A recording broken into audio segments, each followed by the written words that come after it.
Ron DeMartini. This is one of the most amazing and inspiring shows that you can listen into. If you want to be on the edge of your seats, if you want to open up your heart, if you want to expand your mind, and you want to meet incredible people, stay tuned because you're just about to experience a transformative radio show that will change your life. And you're listening to the Dr. Pat Show that's coming up right next. Welcome to the Dr. Pat Show. Talk radio to thrive by. Powerful, inspiring, and coming to you live, bringing you stories of people like you and me, busting through and living life full out. Get ready to dare to wonder what your life would be like if you knew you could not fail.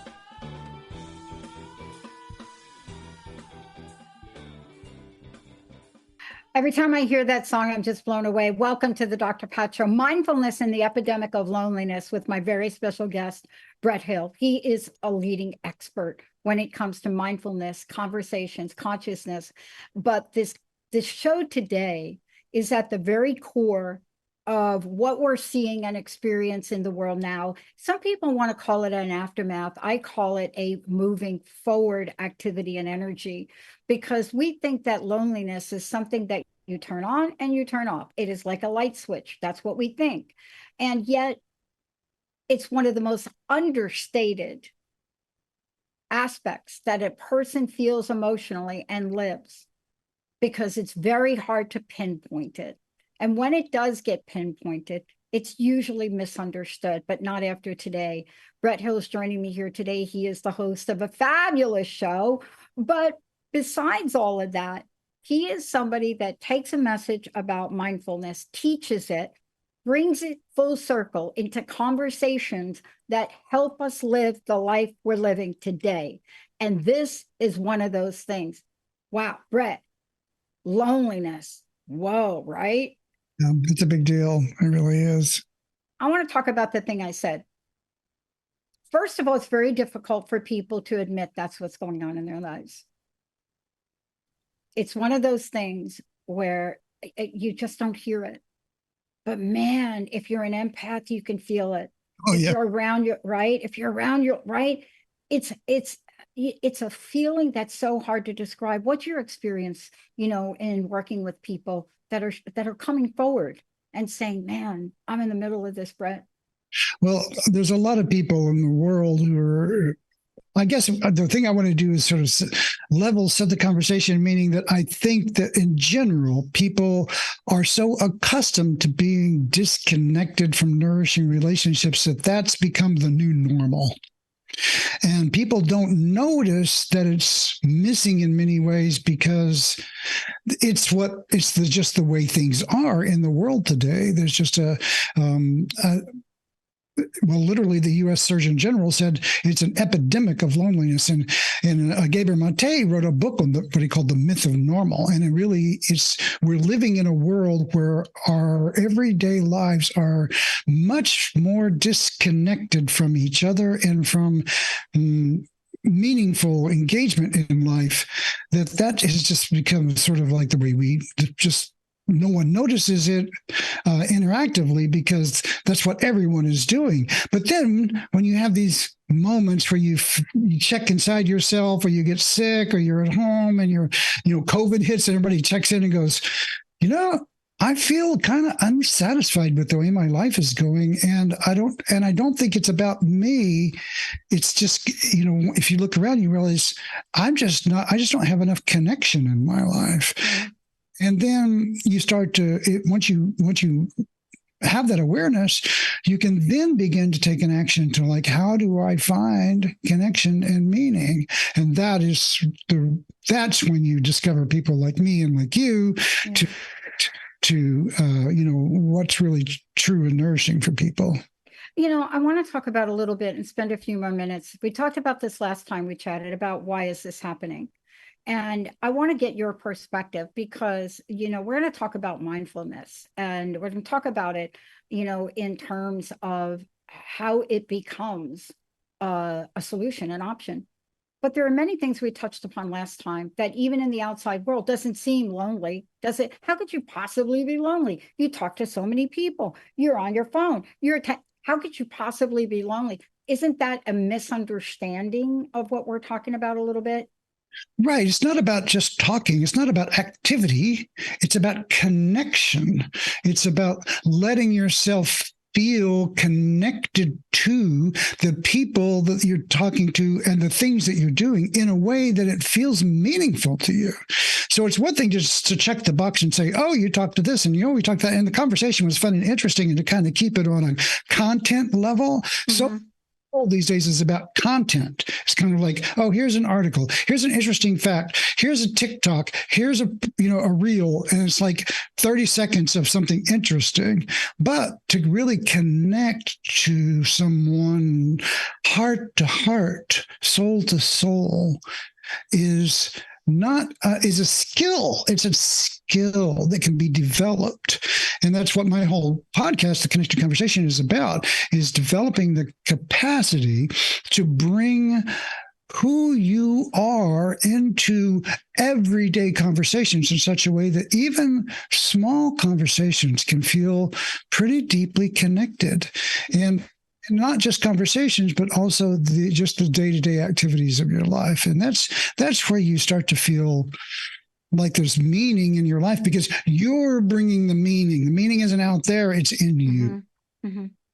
Mm-hmm.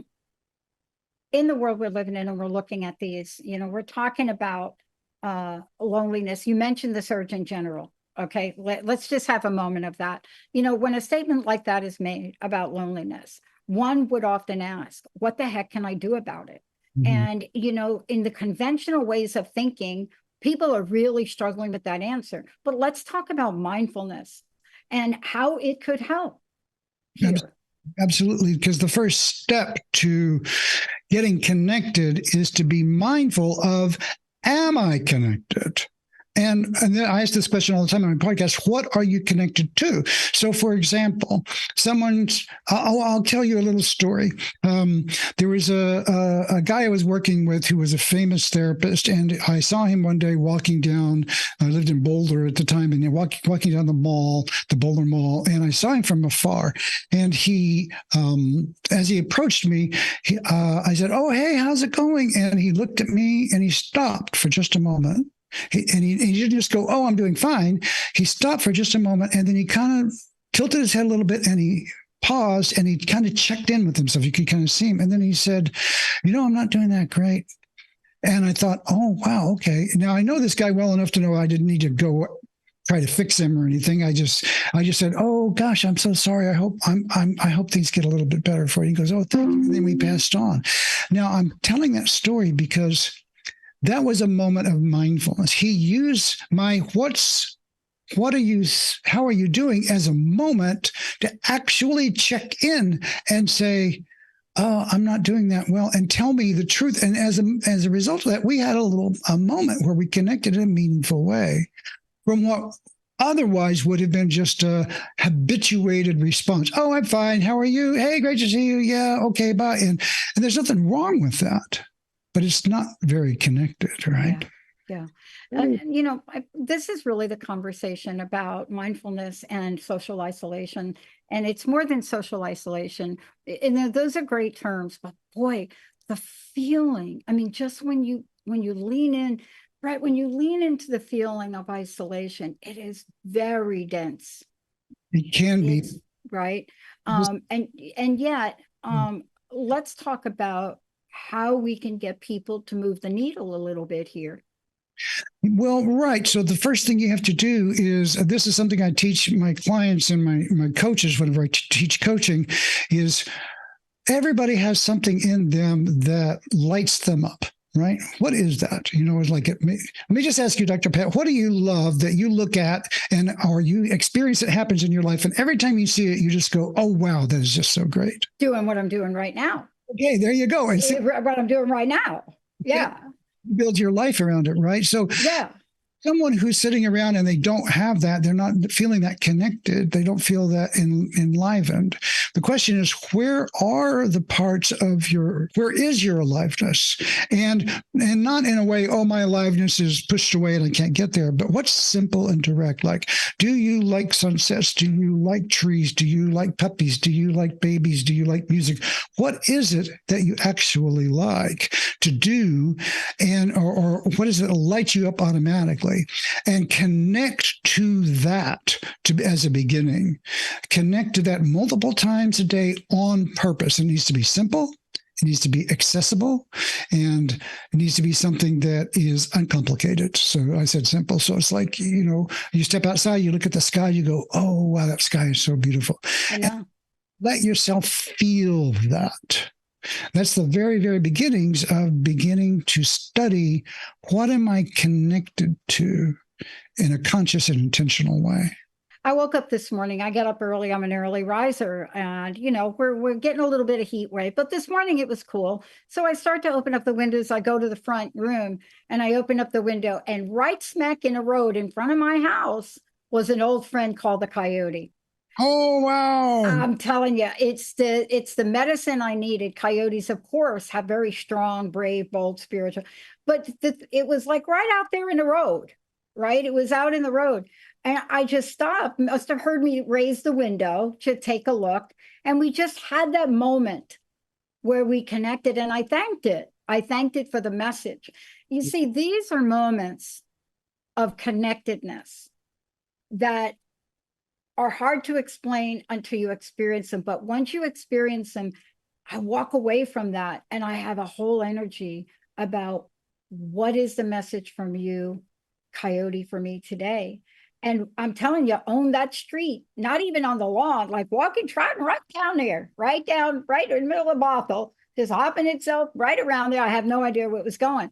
But those are moments of connection that I think we're talking about. When we come back from break, that set the tone for my day. That helped me, that moment, exactly. Right? Of a day, I'm getting ready to go out of town for a talk, but that moment stopped me, Brett. It stopped. Oh, is it too hot? Is it? Am I packed? It stopped me. Connected to something deeper, much deeper. Exactly. We're going to take a short break, everybody. When we come back, more with Brett Hill. We're going to tell you how you can work with Brett. This is not just a conversation with Brett. This is his place.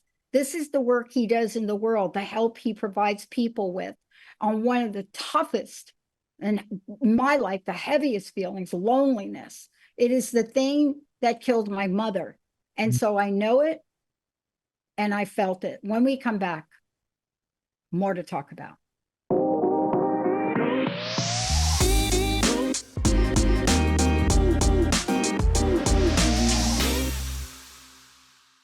Hey, everybody, welcome back. It's so great to have all of you tune us in, turn us on. Hey, Brett, before we're going to be talking about, Surgeon General. We're going to talk about that. We're going to talk about mindfulness, how it reduces social isolation.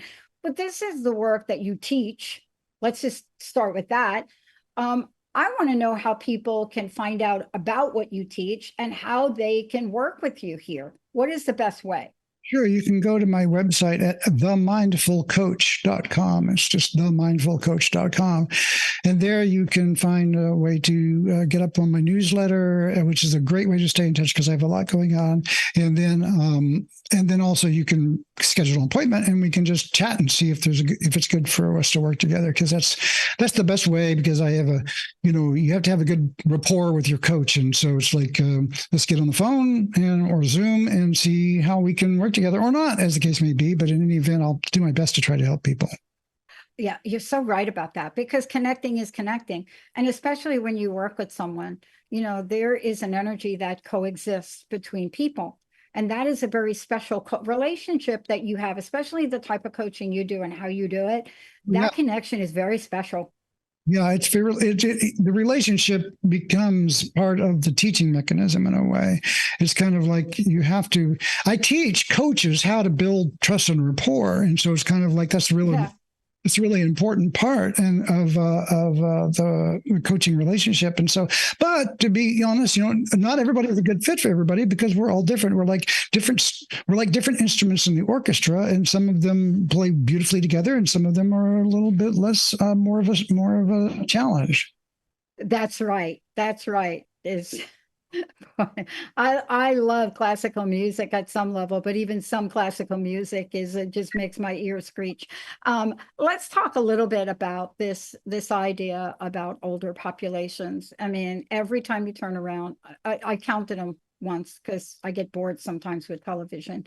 So I counted how many commercials that come on, how many kinds were focused on people that were of the older age, how broken people are, and how if you buy this, it will fix you, right? What is happening there with that? Well, it's crazy. It's kind of like, they want to paint the older population as basically a group of people that needs a lot of medical help. I mean, if you watch the news, I'm like, we were watching the evening news the other day, and it was just like, take this pill, take this pill, take this pill. When I'm going, oh my God, what's the message here? It's like, I need help. But to have a vibrant sort of connection to life, and they would paint people as wanting that, and then they show, but if you take this pill, you'll actually get to have that. And so, it's kind of like the message there is that there is an outside-in solution. And let's be real, there are medical needs for those kinds of things. But overall, it's like the whole message for the entire culture in some way is that you'll have happiness if you just have the right stuff. If you can just acquire enough, if you can just be wealthy enough, good looking enough, popular enough, that will bring you happiness. And the truth is it won't. Now, there's nothing wrong with having things, but what you really need to do, you can have a lot and be miserable. And there's story after story of people who will tell you that, very rich people who are extremely unhappy. So if that's so, then why put the acquisition in front of your happiness? Just fast forward to happiness, since anyone can have it. And that begins with connection to meaningful interactions in your life, and that's with nature, with your culture, with your family. And if you don't have that, you have to find where it lives in you, and then step into those things as best you can. And it begins with what I was talking about earlier, finding what lights you up, and then consciously, on purpose, engaging those kinds of things. Yeah. I mean, what I love about this, and I love about the conversation, is that that is the first step. I believe if we look for that thing that lights us up, and I say this without judgment. A lot of times when you hear people talk about the thing that lights you up, there's some kind of criteria. This is not criteria. Yeah, I love hitting a little white ball on a green table, and that lights me up. And to do it with my friends, forget it. It's like the 4th of July every day. And I get laughed at a lot about that. But it doesn't matter what other people think, does it? But yet we really weigh that in heavily sometimes. Well, yeah. And if you're doing that, then you're basically disempowering yourself, right? And that's the thing you have to look at. That's one of the questions. The criteria is like, it has to be something that's unconditional, in the sense that, if I step out and I look at this, like, I love the sky, right? So I can look at the sky a million times a day, and I can go, it's so amazing. I just can't get over how spectacular the sky is. And because it's built into kind of who I am, I can use that. And I do many times a day. I'll look at it and just go, oh, wow. And I let myself really have that. That's the other part of it. It's not just noticing, it's deciding to let yourself feel how good it feels. And this is in neurology, this is your limbic state system. This is your nervous system changing into a state where you're experiencing something pleasurable, and you're doing that on purpose. And by adding these, this is a mindful moment, because you're adding mindfulness, a mindful moment to your life that feels good. And because it's like you and the coyote, right? That felt good. And then your day changes because of that. Totally. Kinds of things can change your day. And what is your life but a series of moments? And so the more of these good moments, delicious, yummy moments, I sometimes call them, the more of these you can have, and you can have a lot of them, the better your day goes. And the better your day goes, the better your life goes. Somebody asked me if I thought that there was I forget the exact question, but if I thought there was this understated benefit that COVID provided. And I had to create the caveat and say, it was an epidemic. And I was talking to a young person the other day, and he used a 4-letter word to describe it. But then I said, yes, I think it did, because we're finding out now that more people looked at their lives and said, this is not my meaning. This is not my purpose. I mean, there's stories where the entire staff left the hotel industry and walked away from it. And so they found, in the worst of the worst, they found a way in the middle of social isolation to go within. Is that a core of mindfulness? Well, it's let's just say that is an activator for mindfulness. Activator. You know, there's this notion that sometimes you have to have a force outside of you impact your life to shake up your world enough to cause you to reflect, right? So like, oh, what's actually going on in my world? And unless there's an interruption of some kind, sometimes you don't notice because you're just doing. So whenever something comes along and kind of knocks you sideways a little bit, you have to readjust your balance. And COVID was like that. It kind of like set us all back for long enough that we could actually be present with the fact that, you know what? I'm really having a crappy experience at work. This is not working for me in a deeper way. Mm-hmm. And I need for this to work for me in a deeper way. And once you have that realization, it changes everything. And that was what COVID did for a lot of people. That's why there was the Great Resignation. Yeah. I mean, there's a lot of terms that, we think about, but it happened at so many levels for people. And I know it's going to take a while for us to fully understand it, but we're understanding it deeply, especially in the workplace. That seems to be the area. I would love to, again, let people know how they can find out about you. And I'd love to know the message you'd like to leave us with today, Brett. Thank you so much for joining me. Yeah, absolutely. So you can find me at themindfulcoach.com. And then also there's a website for my podcast on your network, The Connected Conversation. So at theconnectedconversation.com. And I want to say, if you go to that website, there's a link there for a community meeting so we can come and connect in real time, face to face, because people don't need another email. They want, so if you want to meet people who are involved and interested in mindful communication and connecting with each other in a deeper way, I'm having a meeting every month for the Connected Conversation listeners. So come to the website, theconnectedconversation.com, and register there. And I suppose, the message I want to leave with people is sort of like a blessing in a way. It's like I wish great goodness and grace and, unexpected grace, I should say, comes into your life in ways that are bountiful and surprising, and that you are available to receive it. And to do that, just connect to the goodness that is right in front of you. Sometimes I say there are diamonds on the ground. You just have to stop and notice.